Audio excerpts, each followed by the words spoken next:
Thank you. All right. Well, first of all, thank you, Tim. Thank you, Susana, for this opportunity and for creating this platform, this window in which we can share our point of view from the same thing that give us passion, which is the sports world and the sports industry.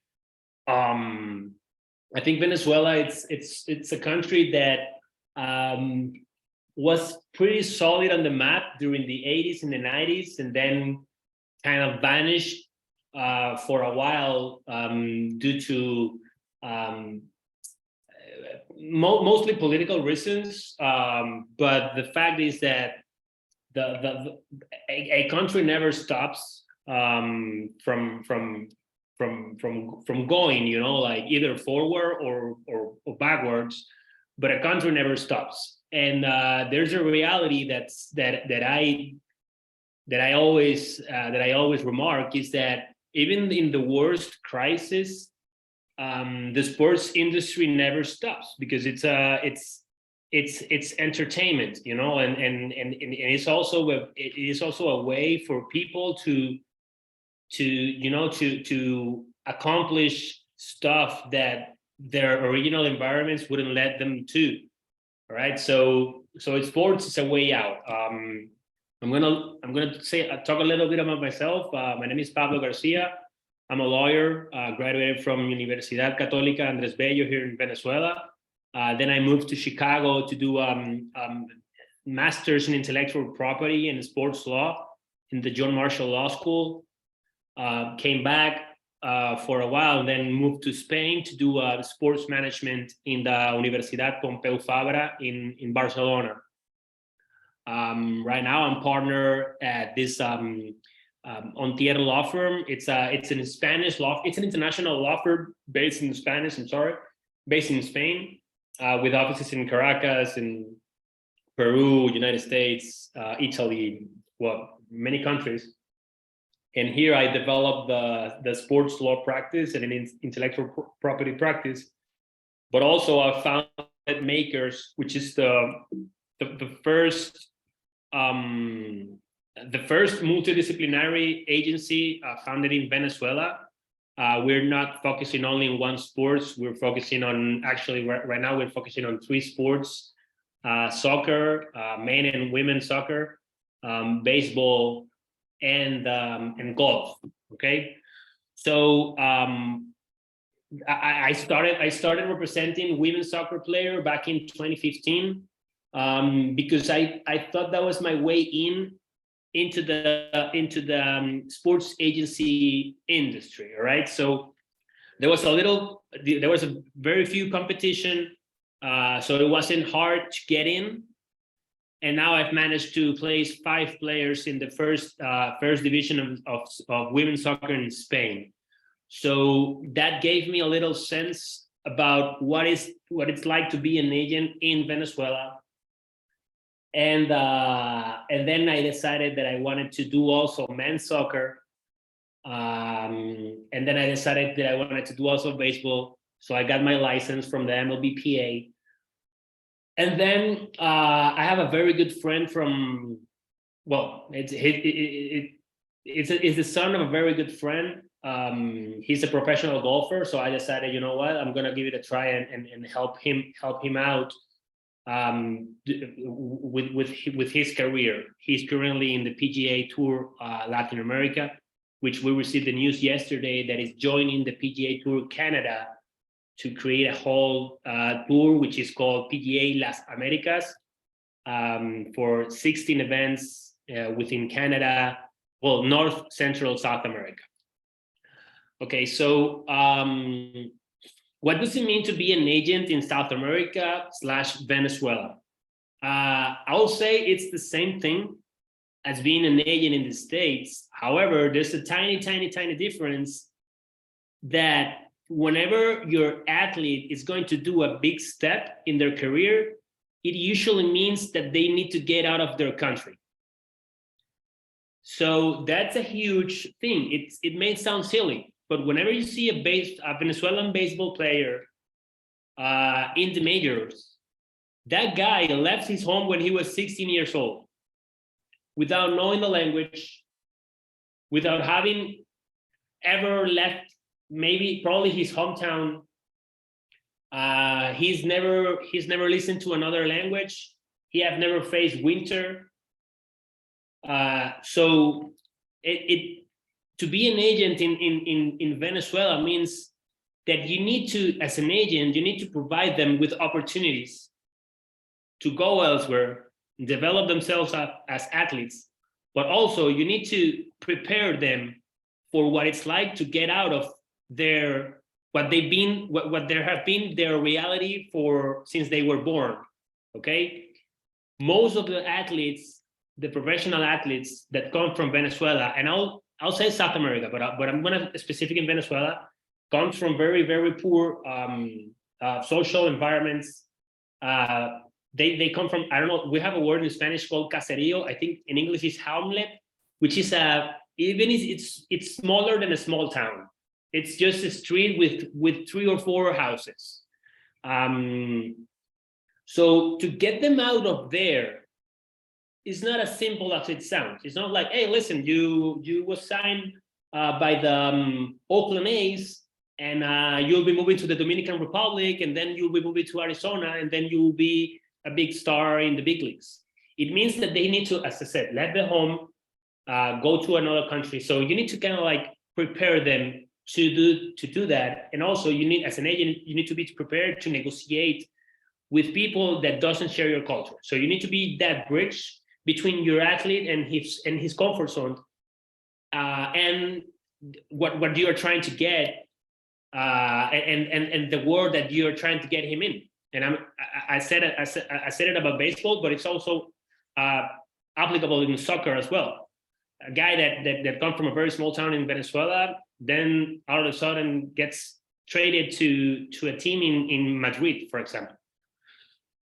So another thing that we have to face in Venezuela is that, as I said before, it's a complex reality. Venezuela, it's a complex reality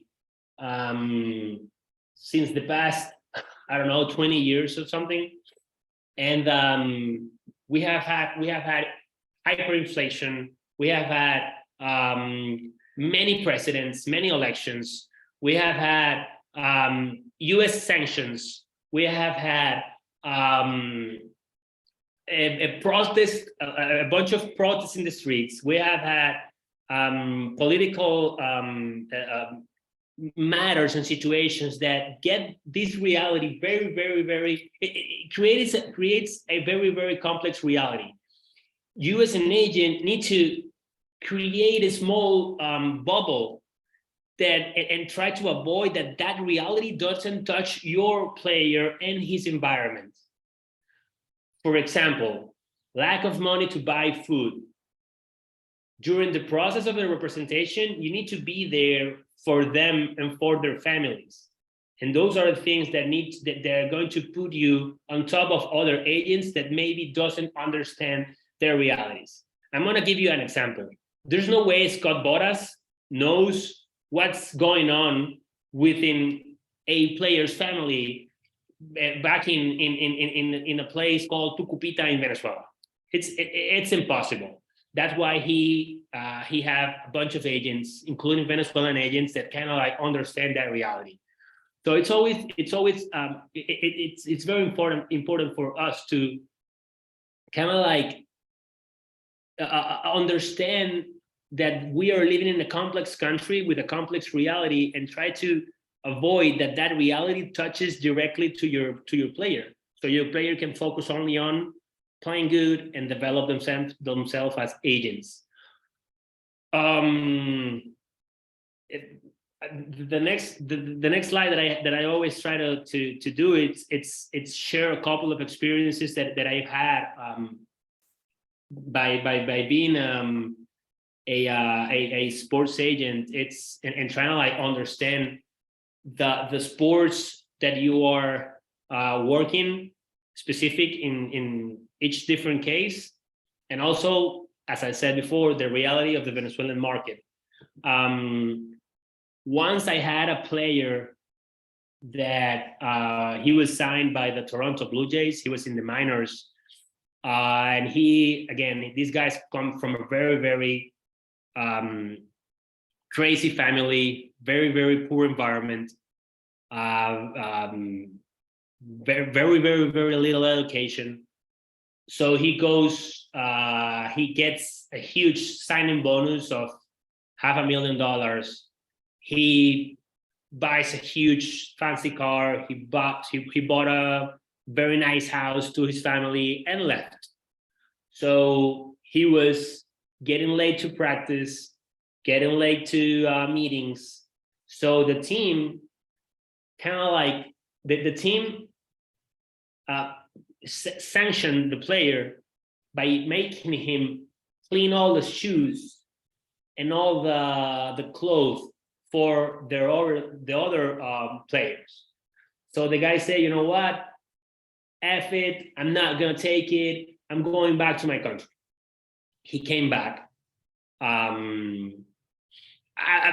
this moment, I'm not sure if he came back or if he was fired. But the thing is that he came back, and I was kind of like, I spent almost a month talking to this guy and make him realize that he was blessed by God, if you want to say it that way, with a gift of being a good baseball player, and that's his way out. So you need to be humble. You need to understand that you are now a professional athlete, that you have bosses, and you need to obey. Of course, you're not going to do something that is not baseball related, but you need to, in order to avoid that, you need to.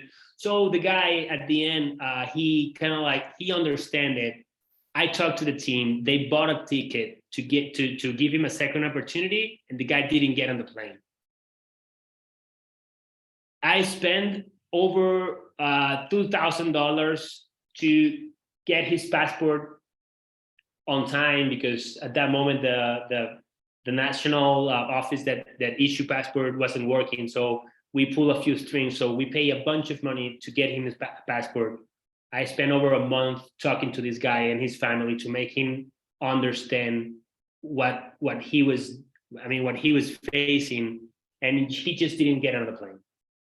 So those situations can be very frustrating, but you need to realize that you are dealing with all kind of realities of players that come from very poor environments and very with as I said, with little education. They have never seen anything else but their houses and their little families and the little fields where they train their whole life. So it's always hard to do it, but if you prepare yourself to face with other cultures, and you kind of like overcome those barriers, you get yourself to be a successful agent. Players are grateful with you because you kind of like go hand in hand with them during the whole process, and at the end, hopefully I'll get my MLB player very soon, and I can tell a funny story about him when he was starting his career, coming from this very, very toxic and complex environment, which is Venezuela. I think there's a million opportunities. I always put the example of soccer. Venezuela, we have never been in a World Cup. Our first division of soccer is I'll say it's not even in the first 7 or 8 from South America, but somehow every year a bunch of players get signed by teams in the United States, team in the European top leagues, teams in China, teams in Arabia. So there's a business. The last market, the last FIFA market window, a guy from the first division in Venezuela was bought by a second division team in Spain by $1 million. So even though you think, oh no, Venezuela, yeah, they don't play soccer. No, yeah, there's a bunch of opportunities. The amount of talent that we have here in Venezuela, it's surprisingly good. But what I'm trying to do with makers and what we are trying to do is do and work on a professionalization of the sports industry in Venezuela in order to give the players more opportunities to get out there and be successful. And we can have many Jose Altuves, many Miguel Cabreras, many Juan Arangos, so many Jonathan Vegas. So it's always complex. It's always hard to talk about Venezuela, even with Venezuelans. So I really hope that you guys get a sense of what are the opportunities, what are the challenges that we're facing here in Venezuela, and I'm more than welcome to clarify any doubt that you have from my presentation and my very, very rusty English. Thank you. Yo, Pablo, first of all, your English is great. His presentation was also great. But as I told you before, next year when we host this in person in Paris, we're presenting in Spanish. I'm gonna facilitate this in Spanish, so that's my promise to y'all. But I'm gonna move us forward to the next presentation, and we can take Q&A at the very, very end. So we're moving from Venezuela down to Ecuador, and very excited that we have both Sara and Diego from Oceanman, who are presenting to us about open water swimming competition. Like, I'm very excited to learn more about this because I have not heard much, definitely in the US. So without further ado, Sara and Diego, I'll pin y'all so you all can be on the front and center, and excited to learn more about Oceanman Ecuador. Oops. Here we go.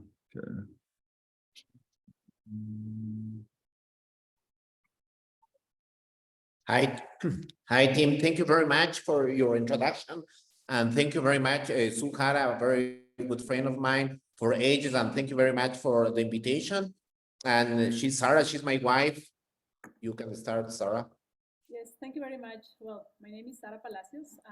Diego and I, we are husband and wife, but we are partners in this adventure that has been organizing a competition here in South America. I'm going to start presenting myself a little bit. I am an open water swimmer. I do swim by myself, so that's why I have the interest in the first time to organize this career. So what we do is trying to make an event here in Ecuador. As I told you, I'm an open water swimmer, and suddenly I found myself trying to look for a good open water swim here in my country, in Ecuador, and I can't find it because we have a few races here in Ecuador, and all of them were like really poor organization, doesn't have a really good quality. So I have to travel to other countries to find a race where I can race. So that's why I told my husband, I told Diego to, hey, let's do a race. Let's do a good race here in Ecuador. So a race that people deserve.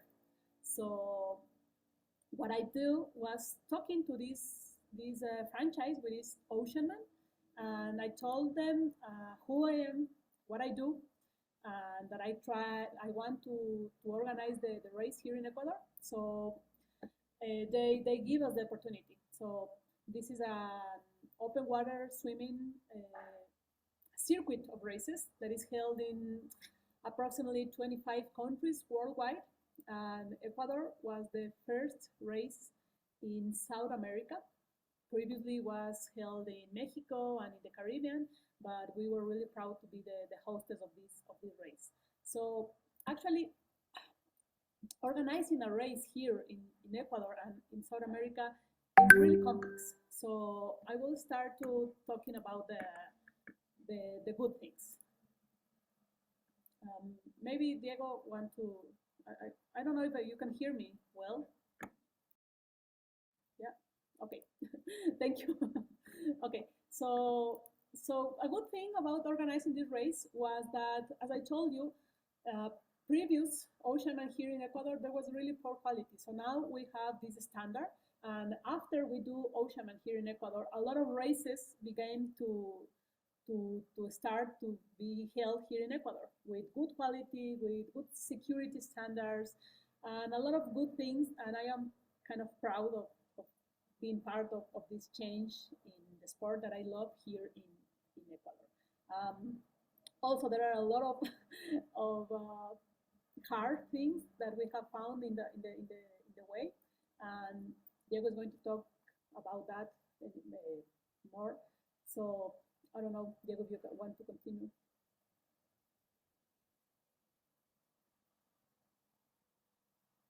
Diego.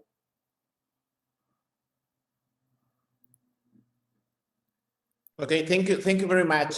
As Sara was talking to you, the main reason for Oceanman, for us to bring Oceanman to Ecuador, was because we were not happy with all the open water races in Ecuador. The quality, the standards were so low, and we believe that the sportsmen and the person doing the sports were not that happy, especially where we have been traveling quite a lot with Sara all around the world because of her races, and the standards were completely different in the other countries than in Ecuador.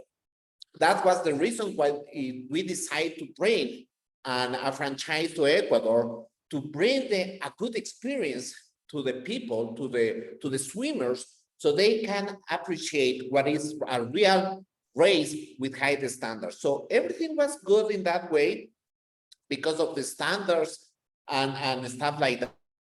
I have to tell you that Sara is a swimmer. I'm working for a bank, so we are not in the sports industry. We are not organizing any kind of a sport as our job. It's just like a something that we believe, like a family, that we should bring something to bring a good experience for the swimmers. So I would like to divide it. For example, when we are talking about a business, it has got this franchise some disadvantages, to be honest with you. Some of the disadvantages of the franchise in Ecuador is because we have to pay for the franchise, and it is not cheap. We have to pay some fees, not only to bring the Oceanman, but also we have to pay for every swimmer a fee. And also with the franchise, we have some standards, and we have to complete those standards by the book, which is very nice, because as Sara told you, at the beginning, the races were very basic, just crossing your fingers that nothing will happen, and that is not a good way of doing that. So after we brought the franchise Oceanman, everything has changed quite a lot, but it is not that easy to do that, because especially when you are doing all those things by the book, which means it's gonna be a bit expensive. Another of the disadvantages that I have to tell you is that one of the most important things when you are bringing a franchise is the possibility of traveling around the world to experience different races in Colombia or in Europe or in Africa or in Asia. But that means that you need to travel. There are some, for example, if we are talking just about South America, there are some races like in Argentina, Peru, Colombia, Chile, and that means that you're supposed to travel to those races and to experience that possibility of being part of the franchise. But the problem in South America is that traveling is not that cheap. It's very expensive. We are not used to travel like you are used to travel in the States, that where you can take up an airplane, not that expensive, and there's different ways of traveling to different places. Or in Europe, here is very expensive, and that's one a disadvantage, because you are not taking all possibilities that you are supposed to do when you are having a franchise. Another disadvantage of having a franchise in Ecuador is that the format is very easy to copy. I mean, there are some swimmers who has been in our race, and it is very easy for someone to say, okay, I can do that. Oh, it's a good idea to do this or this or this. So it is very easy to copy. And The problem is not only that you can copy, is that you can copy and make it cheaper. You can make it cheaper because you don't have to pay for the franchise, you don't have to pay any fee for the swimmers. So this competition is very hard to maintain in the time. For example, one of the most expensive things in an open water race is the security issues in the water.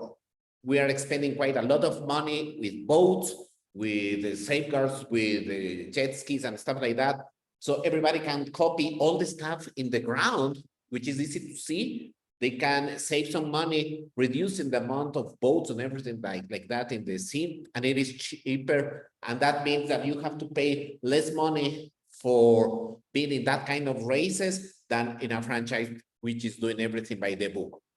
Another problem is for us has been very hard to raise funds through the sponsors to support the races. It has been very, very hard to do that. They are not used to do or to see a sport like open waters in Ecuador, at least. We are very focused only on soccer, especially soccer, and sometimes in some people doing a sport for the Olympics, but nothing is used to see something regarding open water swimming. And the last thing that I would like to mention is, like in Ecuador, we are using US dollars as our currency. And it has been very good for us, like Ecuadorians, because we have inflation control and we got something quite stable. But I have to tell you that using the US dollars make us an expensive country. So it is very expensive to do things in Ecuador. It's very expensive from people from other countries to come to Ecuador to participate in the race, because as I told you, it is very, very expensive due to we are using US dollars. But I have to tell you, those are the disadvantages as a business. And as Sara told you at the beginning, we brought this franchise, the Oceanman, to Ecuador, like a franchise in open waters, not necessarily for business. Sara is a swimmer, I'm working for a bank, and the main reason why was because we wanted to show swimmers a good experience. And I think that with Oceanman, we believe that the sport has been experiencing a good level, and we have raised the standards of the open water swimming, which we believe in the future is going to be hard to put it down again. So at least we are happy not doing a good business, but we are happy raising the levels of the race. So that's what I would like to say. I don't know, Sara, if you want to say something else. Yes. Thank you, Diego. And also something really important, as you mentioned, is that the sport is growing here in Ecuador. In Europe or in the United States, open water swimming is much more developed. For example, I know that in the United States, you have races every weekend in different states from different levels, from pro to amateurs, kids. So that gives you a lot of choices you to make. So here in Ecuador, we can count with our hands the number of races held in a year. So it's so low the chances that we have. So it's something that is developing. So now it may be not a business, or now it's not something massive, but I know that through the years this is going to grow here in South America. So as Oceanman, as the franchise, this is something really new also in South America, in the continent. There's any other franchise, so it also gives the swimmers this opportunity to get into this loop of races. So I am going to Oceanman Ecuador, and now I know that I can go to Oceanman Colombia, and now it's Oceanman Argentina, Oceanman Peru, Oceanman Chile. So this also gives the swimmers experience to keep growing in the sports. And then also there's Oceanman Spain, Oceanman Greece, Oceanman Mexico. So I think this is a good thing here in the continent, so the people can travel around. We have a lot of swimmers from Peru, a lot of swimmers from Colombia, and that gives them also this opportunity. So it has pros and cons, bright and dark. But in the overall, it's a good experience. And I, as a swimmer, as Diego told you, I am really happy to contribute into the development of the sports here in my country and in the region. So that's it. Actually, has been a superficial talk about everything that is to organize and sport event. But I am really thank you because I know that here for you in the United States, it's hard to imagine how an event is being held down here. So thank you very much. This is good. And a quick question back to y'all, Sarah and Diego in the chat. Does Oceanman also translate to like Ironman races? Y'all familiar with Ironman races, type races? It's not the same. No, it's a completely different topic. But we do have this benefit from triathletes because every triathlete have to swim. So triathletes are automatically swimmers. So we are also trying to catch them, but it's not related at any way. My mind is blown. I told you I'm coming to Ecuador. I don't know if I'm getting the water because I'm afraid of sharks and stuff, but we'll figure something out. I'm sure there's a pool around we can jump into. But Diego and Sarah, thank y'all for being here. Thank you. Thank you very much for the invitation. Nice to see you. You as well. Oh, don't go too far because after Dr. Sue and Dr. Maria present, we're gonna have some Q&A for y'all. So our last presentation for today, or at least for this session, is focused on virtual exchange between, again, the US and Ecuador. And so currently adding our two presenters, our two faculty members, one from the University of West Georgia and the second from Universidad de San Francisco de Quito, who will be sharing more about their partnership across continent. So let me do this. Other friend, Maria. Here. Awesome. The floor is yours.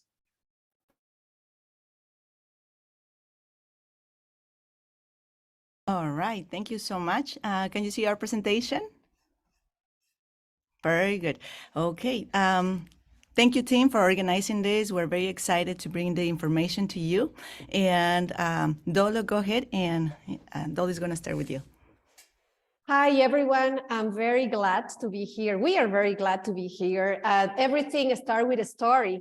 I'm so glad that we have people from Ecuador, and our story with Sue starts 20 years ago, more or less, right? We meet each other in Ecuador at Universidad San Francisco de Quito. We became very good friends through sports, because the power of sports, sports is a universal language. So we meet each other 20 years later, and we were talking about doing these projects to put together two cultures, two languages, different backgrounds. So that's how we started thinking about building these bridges across different cultures through sports, putting together two classes, taking advantage of these Zoom, online classrooms, because sometimes it's not that easy to go on an exchange programs or doing international activities. So we start with this idea. This semester, we put together, we implement what we were thinking about. And today we are going to talk about what we did, and we encourage other people to do the same things, not just in academia, but also in schools, in different sports programs. So the first thing that we want to show you are two videos to give you firsthand experience what is to be in Ecuador, what is to be in University of West Georgia. And then we are going to talk about and tell you about all these methodology that we use and all the results that we got from this online international experience. So let's see the first video from USFQ and Ecuador. I hope you fall in love with our country, Ecuador.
So contrasting with this video, we want to show a video for University of West Georgia showing you jazz sports.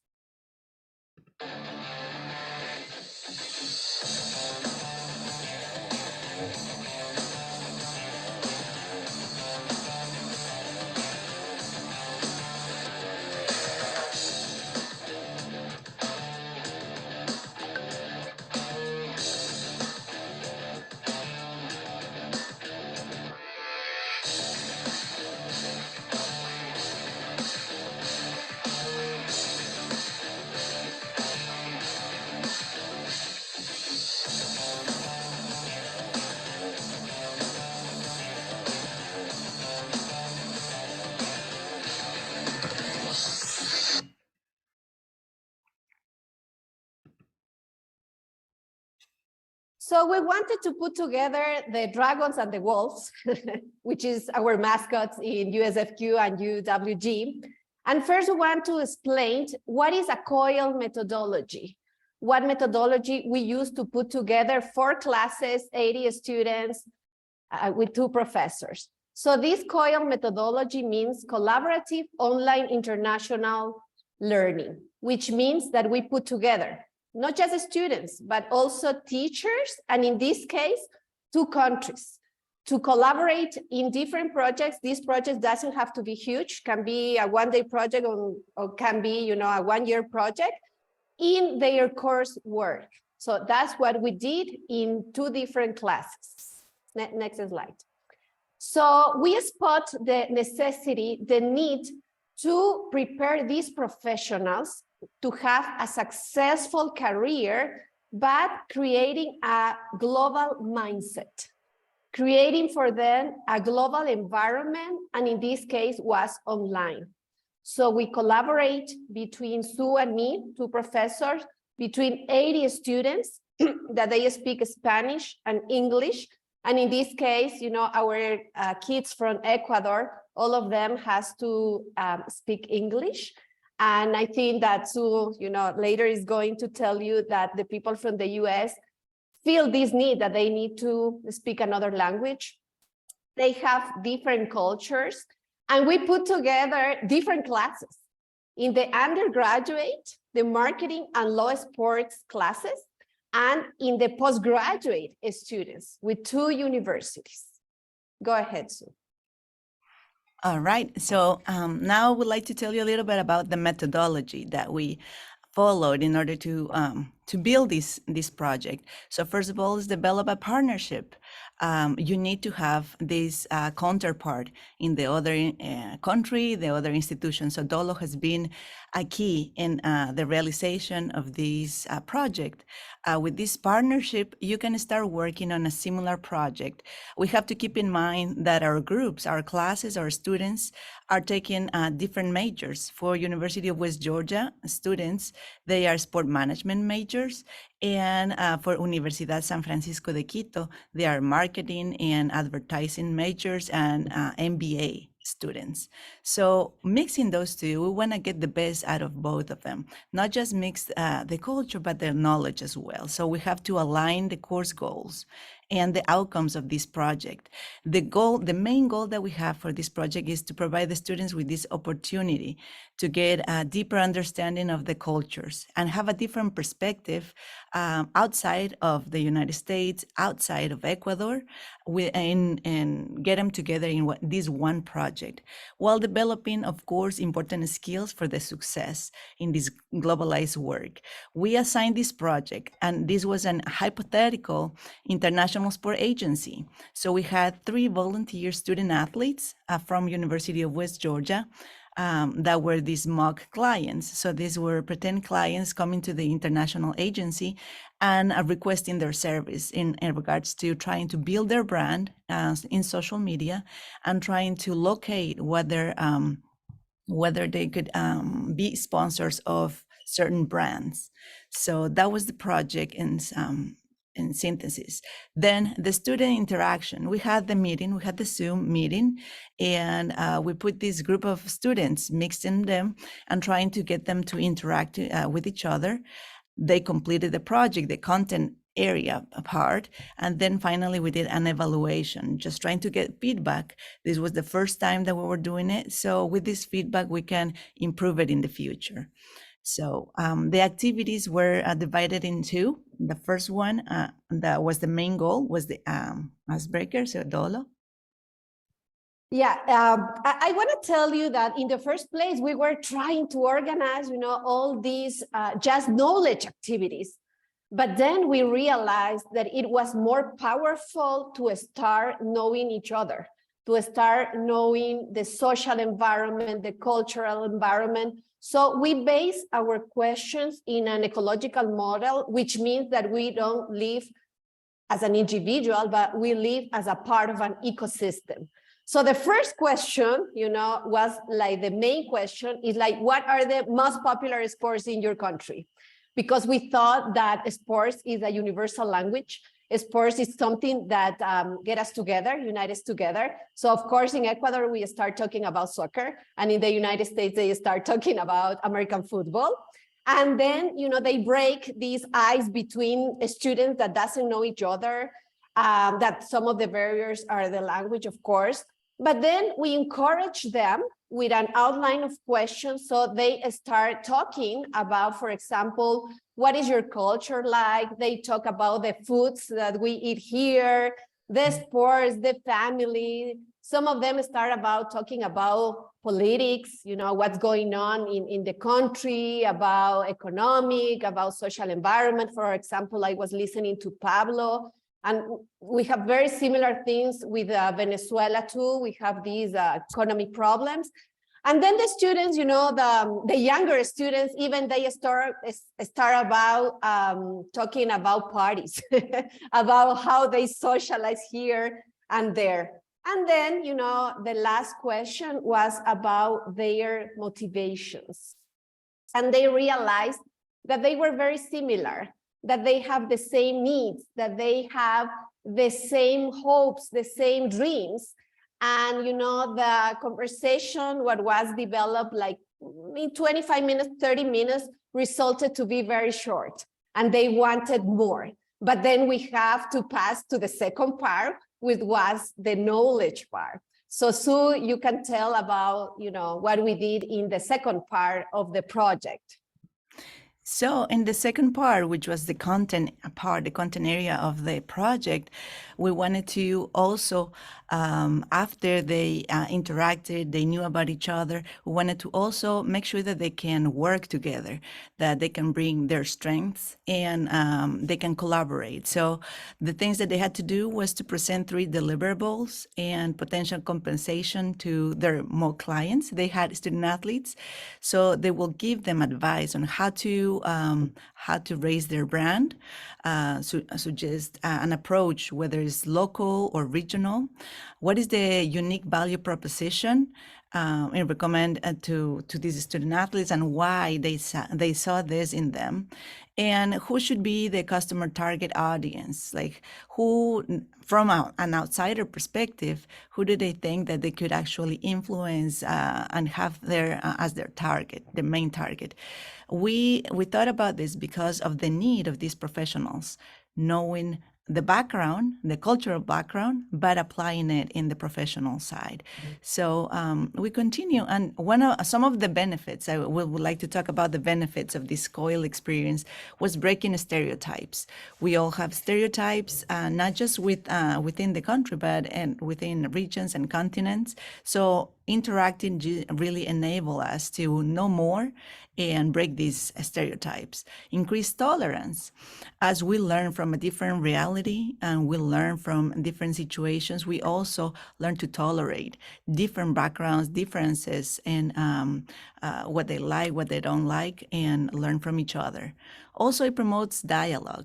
Ultimately, this was one meeting that we had, that they had an experience. However, we would like it to continue and to be an opportunity for them to increased network. So they're not going to just have local networks, national networks, but also international networks in the future. Okay. So other benefits that we could see is that the students realize that they grow a little bit more. They have this personal development, knowing different cultures, knowing different peoples. Remember that the brain doesn't like diverse. We have to put the effort, because to speak another language, to know another people, it's an effort for the brain. So we put together everything, this effort. We thought that it was going to be a simple project, but it's a complex project. It requires a lot of work. It requires a lot of logistics. But when we see the results, we were very happy. Another benefit is the creation of community relationships. Remember that all these conferences start because of network, because somebody knows another people that we can put in touch. We have contact with another colleagues. Now our students are in contact. We put them in touch. Then they can continue this relationship, which could be something else, you know, something small, something medium, or something big. Go ahead. Our main goal was to develop this global mindset. Within the management arena, one of the required skills is to have this broad mindset, but not just in theory, but going through an experience another language, experience another reality, experience another cultures and another way of thinking. Sometimes, you know, Sue talks about stereotypes. Stereotypes, you know, it's not bad. It's that the brain takes this shortcut to, you know, have an image of someone, but then when you know someone else, you start talking about the other person, you can break those stereotypes. And of course, we are looking for future opportunities, starting with COIL, but both universities, the University of SU and USFQ, have opportunities for exchange program, 1 semester, 1 year program. They have international internships, and a lot of international opportunities that you can take advantage, because sometimes you cannot know the culture just through theory, but you have to experience. So using this online experience, I think that I don't think we have data. We have 80 testimonials of the students that they love the experience and they want more. Sue. You are muted, Sue. Thank you. So now let's talk about the challenges that we face. Keep in mind that this was the first project that we were putting on. Therefore, we had to set everything up. We had to organize everything. First of all is the language. We were a little worried about what the language was going to be. We didn't know from the past if students in Universidad San Francisco de Quito were going to be fluent enough or had enough, the level of English was going to be enough so they can, it could be a beneficial activity for them. They can enjoy it and also get all the benefits from the experience. So language is definitely one of the limitations. However, we see as we see right now that we're presenting in English, and we have Pablo and Sara and Diego, they're all presenting in English. We want to make sure that the information from South America is coming up to the world. And we know official language is English. However, we did have some students from University of West Georgia having this question, I need to learn Spanish, I need to learn another language. So it also benefits them. They're gonna grow personally, like Dolo said. Internet connectivity. So definitely that's very important. We're going to have big groups of people doing a lot of work online, so we need good connectivity. Coordinate schedules is another of the challenges. Whoever is trying to organize these activities, we are only 1 hour apart from the time Ecuador versus United States and the Eastern Standard Time. However, with other activities that you do across in other continents, that's going to be a challenge trying to coordinate these changes in time.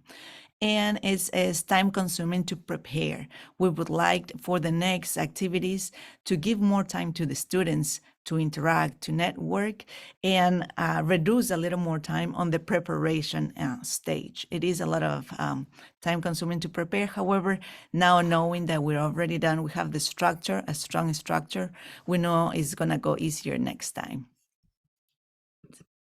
Some of the testimonials. Go ahead, Dol. I love testimonials because a third party, is evidencing what we did. And this was a public comment in LinkedIn of one of my students. And I'm going to read it to you because it's very, very nice. And we were very glad after all this work that we have with Sue. And then we have all these testimonials. We were very happy what we accomplished. The testimonials said here, the COIL experience allowed me not only to have a cultural exchange with other people, but also helped me to grow professionally. But collaborating in the personal branding project from a prominent athlete of the University of West Georgia. So with the first paragraph, we realized that we reached our main goals, which was that they have a cross-cultural experience and they have a professional experience too. This opportunity enriched my knowledge by capturing information from my peers and improve my communication skills to achieve an optimal professional branding solution for a real client. It was completely worth it to be a part of this process. So with this testimonial, we were very happy that we reached the goal that we were planning on the first place, because at the beginning we were kind of afraid. It's like, we don't know how the students are going to react, especially the postgraduate students. We were executive. We thought that maybe this was going to work for undergrad, but the data is showing us that both groups from different careers, they all love the experience. Sue, your testimonial. On the other side, on the University of West Georgia side, and I want to call out, we have some students that were participants in the call experience here in the session, and they did a great job. Also, we had the student athlete, one of the cheer athletes. The connection was through Brian Nichols, who's assistant coach of the team. So thank you for collaborating on that. So one of the comments that they said is, after this experience, I know that I need to prepare myself better for the global sport industry. I do not know another language or another culture. This is the first COIL project that I do, and I enjoy it. The students from USFQ were very nice, and they shared a lot of information about their country.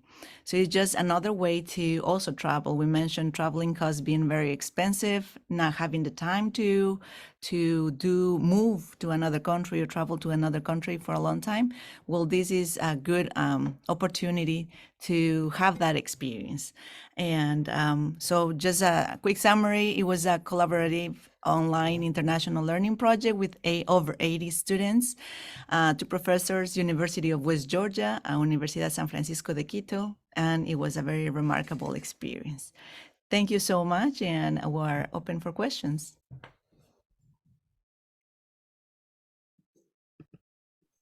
Awesome. Thank y'all for that phenomenal presentation. I know the chat has been going, been pretty active. So what I'm going to do right now is bring up Pablo as well as our speakers from Oceanman all on the screen so we can have Q&A. I do understand it's reaching 11 o'clock Eastern. So for those who need to jump off, thank y'all for being here, but we'll stay a little bit after. I know I told the panelists about 11:15 Eastern time. But we'll start with, let me ask this question so I can bring our friends up. Our friend Sara, who talks more about international exchange. And she was talking more about how to logistically set this up, right? So how to establish buy-in from universities, who are the main university individuals to target to, receive buy-in or investment? What are the main funding sources, if any, for the budget? And then essentially, what are other critical logistical components to start a virtual exchange experience like the one you all created currently? Okay. I would say, like I mentioned at the beginning, it's key to have your partner, to have the other professor, the colleague that is going to work with you. You have to agree on a project, agree with your students, make sure that you cover the right content for both classes, for both group of students. So that's a key component. You start there. Universities usually have a good buy-in because you're not spending a lot of money. It's not like setting up a travel abroad experience where you actually have to have a certain number of students paying. Now with technology, that's one of the benefits of technology, and is very, very low cost. We thought about getting some services from bilingual services, translation, simultaneous translation. However, we found out that it was not necessary, and it was good to go. It was a good experience to have that, not only for the Spanish speaker students that are trying to speak the second language, but also for our American students. In order to learn how to, you have to slow down a little bit, be more patient in order to understand accents. So that gives them also another skill. We talk about this global sport industry becoming big and increasing the opportunities. Well, this is one of the skills that these professionals are going to have to be able to understand many different accents and to be patient enough to get all the valuable information from them. And adding to that, Sara, I invite you to contact us because, as Sue said, the first step is to have a partner, to build that network. Because sometimes you think that you have to go to these special or official divisions or departments, and sometimes it's the hardest way to get your contacts. We write each other. For example, this is a meeting that we can meet different people from the sports industry. And in the academia, I invite you to contact us. And, you know, I was listening to Pablo too, that you are in Spain. So with our next project with Sue is to work with some partner in Europe too, because we want to have these 5 continents too. And we want to work with the most strongest women in the world, which are in Ecuador. We have 2 champions in Ecuador of weightlifting. They are winners in the Olympics. So the next semester, we are going to try to work with both of them. They are very strong, but we want to put them, you know, in the spot in 5 continents. So we are looking for partners too in different universities and probably in the industry too. Well said. I want to take the next question to Pablo and Sara, because both of you all in some way talked about professionalizing sport in Venezuela and Ecuador respectively. So can you all talk more about, like, what does that mean for your respective countries in regards to, like, what sport professionalism looks like in Venezuela and in Ecuador, given that it's going to be a little bit different than, of course, the United States? Tu primero, Sara. Okay, I go first. So Right. actually, it's really hard here to find these the professionalization of the sport. Actually, I think that sportsmen and women that live from sports are the ones that already have achieved something, like people who already have win a medal or going to certain championship. But for amateurs or for people that are growing in the sport, it's really hard to find these to live from the sport. So there are a lot of initiatives like you just mentioned, scholarships from sports for sportmen and women. But it's really hard. It's really hard here, and it's something that we need to change. That needs to be changed here in Ecuador. Yeah, I'll say that Sara also mentioned it, that, well, I don't know if it was Sara or if it was Diego, but how hard it is to generate interest in possible sponsors for any sports that is not, as you all know, Venezuela is a baseball country, but it's also a soccer country because we're South American. I mean, we are we share baseball and soccer as our major sports. But when you're gonna talk about another sports, such as golf, such as weightlifting, such as cycling, such as open water swimming, it's very hard to find possible sponsors because the law doesn't incentivize those sponsors. Also, the broadcasting of some professional sports is very limited. So it's very hard to go to a possible sponsor and say, hey, listen, I have this golf player from Venezuela. He's very good. He has won in Mexico. He's playing the PGA Latin America. He may be the second Venezuelan in the PGA Tour. He will be playing the Peru Open next weekend, and then he will be playing in Ecuador, and then he will be playing in Brazil, and he will be playing 3 tournaments in Argentina.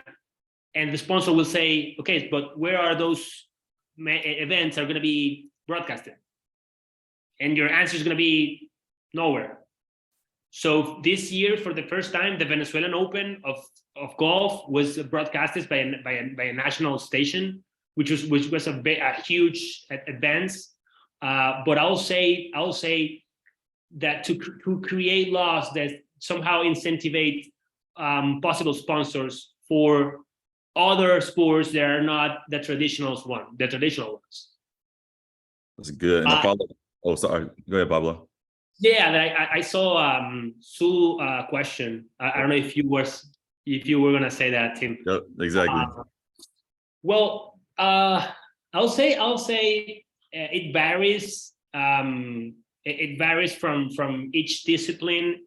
In golf, there's no competition because it's not that huge. In women's soccer, I think I started.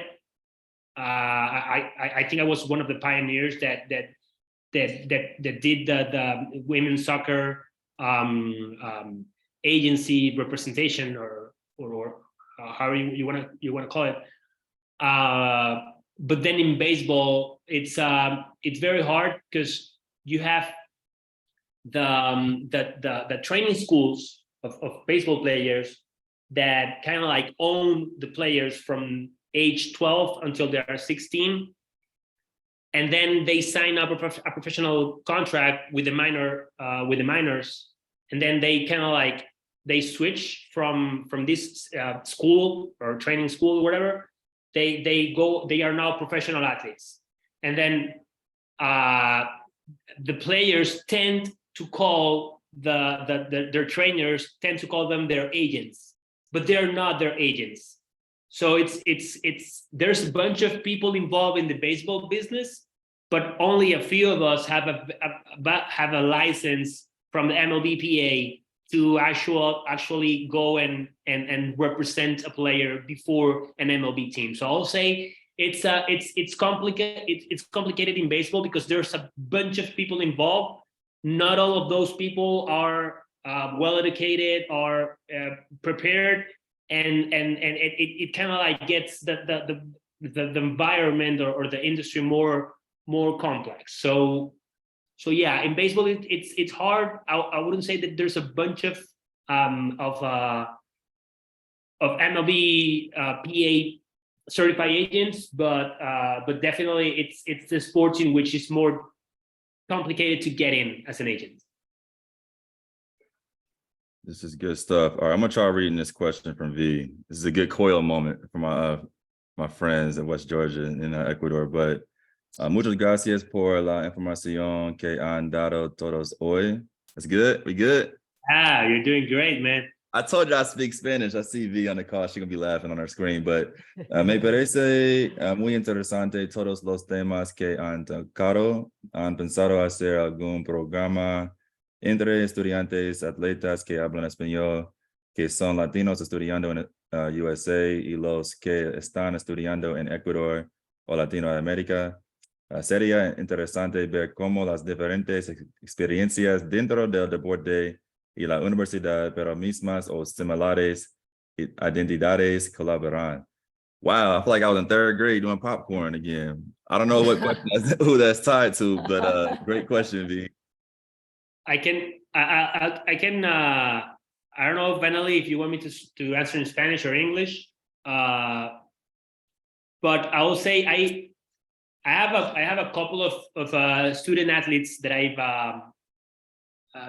located in or helped them located in universities in the States, especially women's soccer players, and yeah, it's definitely a good thing to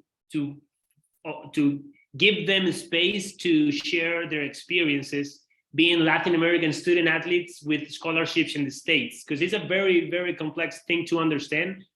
And it's a very, very complex scenario for some of them that, as I said before, maybe they don't handle the language very well. Maybe they are facing another culture completely, another way to study, another way to face life. So I think it's a very, very good idea. I have a couple of students in student athletes in the States, and it will be great for have them in some program to share their thoughts. Yeah. Thank you, Pablo. We also, I'm also part of the management of the soccer teams at Universidad San Francisco de Quito of men and women. So we send those students to the United States, to universities over there, because they have so many great opportunities. So I think that we have many candidates to develop their personal branding and to develop this exchange and cross-cultural experience. So I'll be very glad with Sue that we have all these candidates. We can start working with them. Well, and the last question for Sarah before we close out. Sarah, do you have a large participation from international athletes, non-Ecuadorian athletes in the Oceanman event? Ooh. We do have some participants for. Okay, wait a minute. I think my volume is not good. You're good. We can hear you very well. Okay, so we do have some participants from other countries, but it's not that a large participation. And actually, that was something that the people this Oceanman is a Spanish franchise. So the Spaniards, when they saw our first event, they was like, the major participation is from Ecuador, because in Europe there's a lot of mobilization. So they were telling us that, for example, in Spain, of course, they have people from Spain, but they do have a lot of people from France, from Germany, from other countries. So here in South America, the majority of the participants in all the countries is from the same country. So here we have the vast majority are Ecuadorians. So we do have Colombians, we do have Peruvians, and every year we have had at least one people from United States, at least one people from Europe. So it's more difficult from coming to Ecuador, but it's not impossible. But still, the majority is from Ecuador. Mm-hmm. That's love, yes. As we close out, hold on.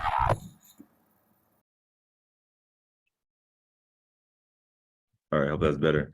So as we close out today, we'd love to just learn more about how we can best support you all in your roles. So whether that be research related, whether that be connecting either, whether it's resources in the US or connection people in the US, but how can those on this call, but who listen to this podcast, best support you in the role? And so we'll start with Pablo the same way we started today, move to Sara, and then end with Dr. Sue and Dr. Maria. Yeah, team, I couldn't get that. I'm sorry. You're fine. Can you hear me now? Yeah, I can hear you now. Yeah. Yep. So how can I, but also the people listening to this call now and in the future, best support you in your work down in Venezuela? Well, I'll say that's a great question. I'll say that to stay on touch, because you never know when are the opportunities are going to be presented in front of you. I think that the first women's soccer player that I took to Europe to play in the first division, that happened because I met a soccer coach in the University of South Florida.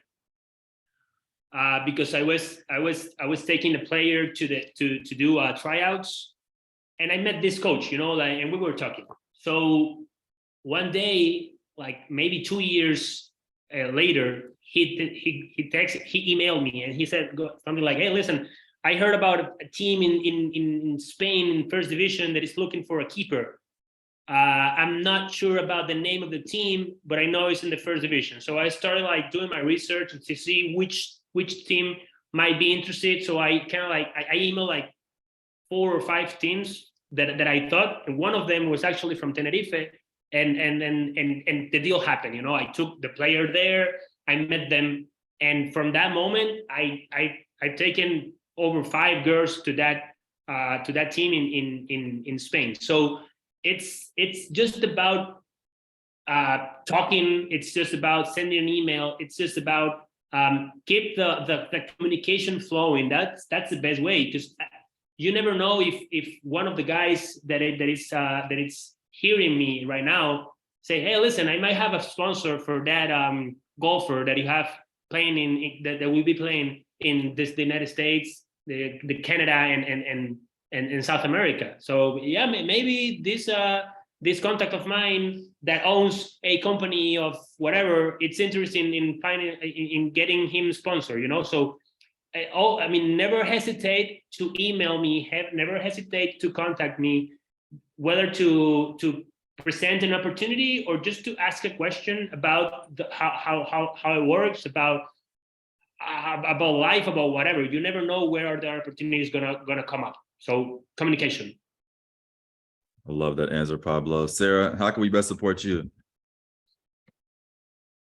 Well, thank you. I think I will come up with Pablo, because that is so important. And actually, I think that's one of the characteristics here down in South America, that everything is connected to your contacts. So sometimes, yeah, it's a disadvantage, because if you don't have contacts, if you don't have friends, you can get the things going on. So for example, for sports, for people, as you told me before, that how is the supporting to athletes here in Ecuador?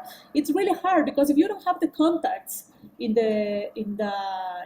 I don't know, in anywhere, you are not going to get any support. So yeah, so being in contact, it's really important.